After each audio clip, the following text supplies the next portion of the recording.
Hi, and welcome to another PL Together Lounge Talk. I'm Adam Geller, founder and CEO of EdThena, and I am thrilled to be joined again by Deborah Ball. She is a professor at the University of Michigan School of Education. She is a researcher with a long history of looking into math education and is also still a practicing math teacher. And we're going to be talking today a little bit more about the actual teaching of math. Deborah, thanks so much for joining us. Glad to be here. So, a lot of teachers are working to adjust instruction for a variety of different reasons, and that looks a lot of different ways. I think there's a assumption, which is not true, which is, everybody's gonna be doing Zoom teaching. I think maybe more true, a lot of people might do some teaching on recorded videos and get those videos to parents and kids in various ways. So I'm curious how you've been thinking about adjusting the actual teaching for this new kind of way of teaching. And I know there's a lot of complexity in teaching, but let's maybe break it down for folks so they can start to kind of like decompose in some ways their own practice.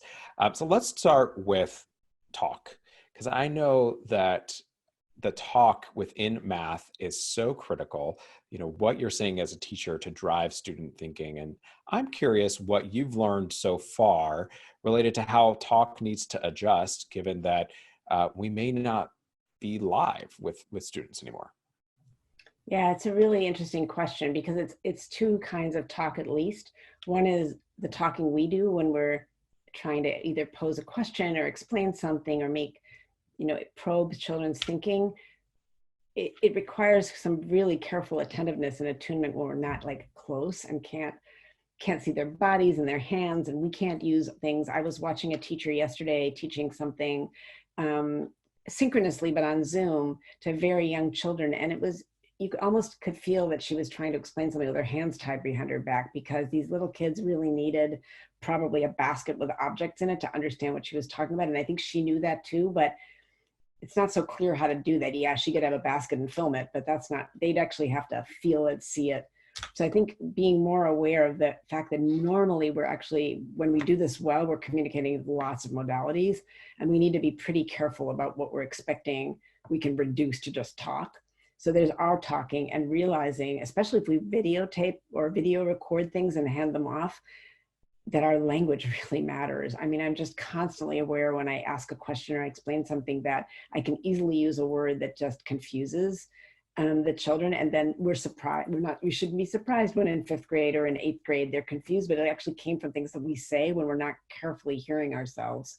I'm really struck with how many confusions children develop about fractions just because we use language a little bit carelessly. We already know the content, so we're not aware like that. It really matters when you call it parts on a number line. They're not exactly parts, and so the children start counting the tick marks when in fact they should be counting the intervals or the distance from zero.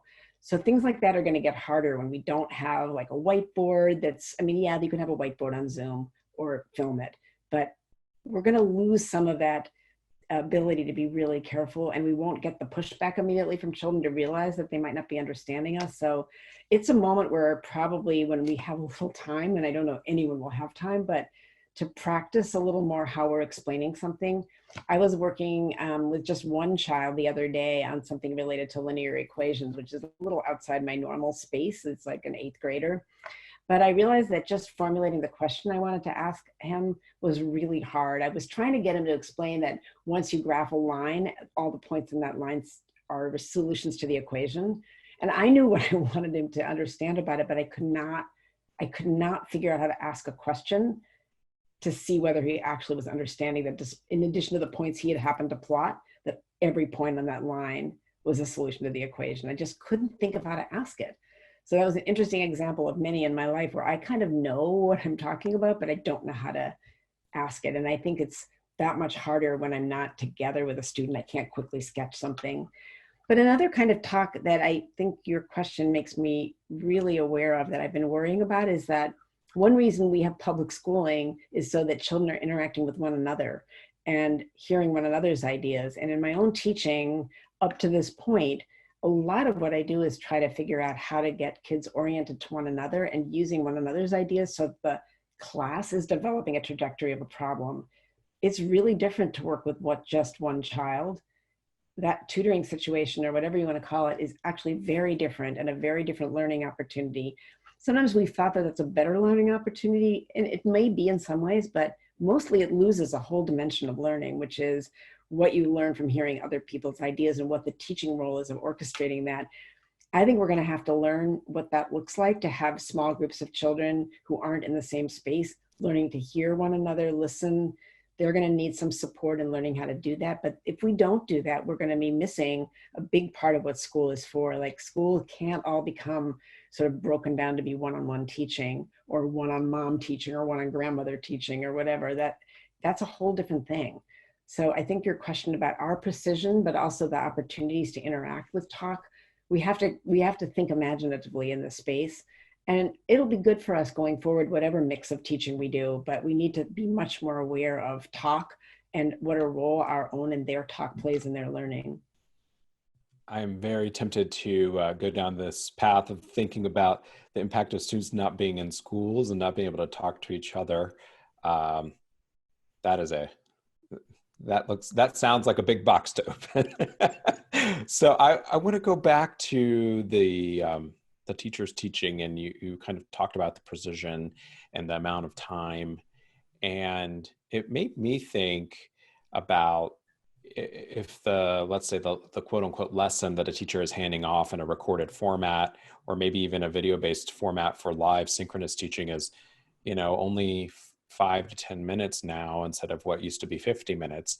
It may be the case that they need to adjust to thinking, well, it's still going to take an hour to plan those 5 or 10 minutes, because you're going to need to really think, like, what is that exact question I'm going to ask, or what is the precise language I'm going to use? Because it's not that video is a one-shot opportunity, but in some ways you're pointing out the risk of the students picking up the slightly imprecise version of the truth from the adults, and them not being able to discern that kind of, and we won't have multiple opportunities to go back and kind of reshape and rehone the way that we're explaining to them over the course of that 50-minute lesson. You described the kind of challenge with the hands tied behind your back feeling, when it's not as simple as recording a whiteboard or recording that, physical movement of some object potentially. But I do think there is this very real question of representations in math. I know that that's an important aspect of planning and teaching. So, sure, that whiteboard isn't the best solution, but should we be really thinking carefully as math teachers that, like, we need to have more whiteboard style representations in these videos, because, talking heads aren't going to cut it, right? Yeah, I think it's a place to do some real thinking. Obviously, there are videos out there where you can see them all the time. If you just go out and look, you can find people explaining all kinds of things with fraction bars and number lines. But just that alone is worth looking at really carefully, because do you do it in front of the kids so they can see, like, how you've made a drawing? Like, when you mark, I do a lot of work with 5th graders on learning to identify fractions as numbers on the line, because that's become kind of an important idea that we didn't teach very well in the past. And I could make a perfect drawing of, like, a number line from 0 to 1, and I could already have it labeled and then hold it up and film it. But actually, they probably need to see me, like, have an open number line and mark the intervals, and then carefully show that I'm looking at the interval from 0 to 1/3, or the interval from 0 to past 1 to 7/3. So I'm going to have to be really thoughtful about how I'm orienting my hands so that I'm going a direction that looks like it's going the right way for them. Like, I hope I'm doing that correctly for you right now, but it matters, right? And then, I think historically, when we're in class, often been kind of casual about some of our drawings. And that in its own right has created misconceptions. So when we draw a circle in class, we often don't really draw circles. We draw something that's like sort of a circle, and we know that it's meant to be a circle, but then we're surprised that children don't really understand that a circle is all the points equidistant from the center, because we've been calling all kinds of things circles. So the coordination between our talk, which we were just talking about, and, making a drawing while talking. Now, this is real in face-to-face teaching, but I think when we're making video recordings, we're going to have to think even more carefully about how are we oriented, how visible is it, are we doing it in front of kids, and recognizing that all of those things, I don't mean to scare us all, but being aware that our slight, casualness with that can actually, kids can pick that up and understand things that we don't mean them to be understanding. And I think you're right. What do we do with the fact that we've been relying on like base 10 blocks and counters and chips? And yeah, there are probably manipulable things that people are developing or that already exist to do that online, but not quite the same thing as like building something with base 10 blocks and seeing like how big is a million. Like that's an amazing activity. We could draw that, we could show an animation of that. It's still not going to be the same thing. So reimagining how we create those experiences, do kids need to have some of these objects at home? How would we supply that? Everything may not have to be able to be flattened into this online world. What I'm hearing in a way is really you're just setting up the kind of the caution cones on the highway here, which you're kind of saying, look, like it was important before to think about these questions. And so it's still important. I mean, like when you were talking about the number line, for example, I was imagining how easy it would be to pre-draw that number line and kind of swoosh it in. And you're saying, wait, you wouldn't do that in class. So why would you do that in this short video where, the amount of time that you're spending, quote unquote, together is even more compressed than usual. I'm curious, we've talked in some ways about the communication with students that could happen in various ways. There's another avenue to supporting younger learners and potentially, middle grade and older learners, which is thinking about how the parents could support that learning. And I'm curious, so let's say I'm a teacher who's, working on multiplying fractions. Should I be thinking about creating a video that's quote unquote teaching students, but also one that's guiding parents on helping their students? Yeah, I've been wondering about this a bit. I mean, on one hand, if we are going to be doing that, which perhaps we should be, I haven't started trying to do that, but in the past I've done things that are similar. One of the big things parents will probably need from us that we don't always have to do is make sure that it's clear what the point of something is. I think when we just send home activities, and I'm getting this a lot from some of my colleagues who are parents of little kids, and they're getting things and they're like, I'm a pretty well-educated person and I don't really like see what is my kid supposed to be getting out of this. They're not criticizing the teacher. They just actually don't. I think us elementary teachers, we forget we know a lot, and it's not obvious to someone who doesn't teach little kids what the purpose of something is. And so I think we're gonna have to think a little harder about how to say, like, this is the point. This is why I want your child to like play with this or do this, is because this is what I'm hoping they'll begin to see.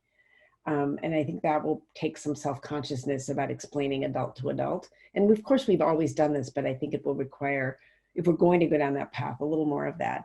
But I've also been wondering whether we couldn't practice thinking more about, I mean, kids do all kinds of things on their own. Is there some way that we could be designing some work that actually can be done at home that doesn't require the parent to do it? I'm not trying to rule the parent out. It's great when parents want to work with their kids, but parents are dealing with a lot right now. Some kids are living with people other than their parents. There's a lot going on in everyone's lives. And that, in fact, of course, is always true. So maybe a mix of thinking how we communicate with whomever the caregivers are, and pick really carefully things that make sense to do at home, that we can clue in whoever the partner is to the kid and help. But maybe we should also be thinking of some things that can get launched, that kids can get into, and give the parent a chance to be like just watching the kid, or maybe doing something else that the parent or the caregiver needs to take care of at that time. I want the kids and their parents to have relationships and to do things, but just asking families to take on being teachers when teaching actually is a hard skill, let's just be thoughtful about that and not forget that children are capable of doing a lot. Just like we ask them to read on their own, there are analogous things that are not worksheets that we could be asking kids to be doing that would be a little bit like read every day. Like, what does it look like to say math every day that isn't just do a sheet of worksheets? So collecting some of those that parents could launch with their kids, I think could be a really useful thing, and not be relying on the differential situations that families are in right now to become teachers. I think I heard something pretty important there, which is uh, don't think that you have to teach these things twice, once for the students and once for the parents. Instead, think about how to communicate to the parents, since they're likely to get asked that question, why are we doing this? That the parents can understand, why why is this the learning activity? And then I like that kind of guidance you offer, which is, leverage those adults that are in the students' lives, but do so judiciously because they're busy and stressed and pulled in 300 different directions, just like everyone else is feeling. And we need to remember that. So good advice. Deborah, thank you so much for joining us to share a little bit about how we can adapt math instruction and instruction generally. If you're joining us for the first time, this is part of the PL Together Lounge Talk series, and you can find more of those at pltogether.org. Deborah, thanks so much for joining us.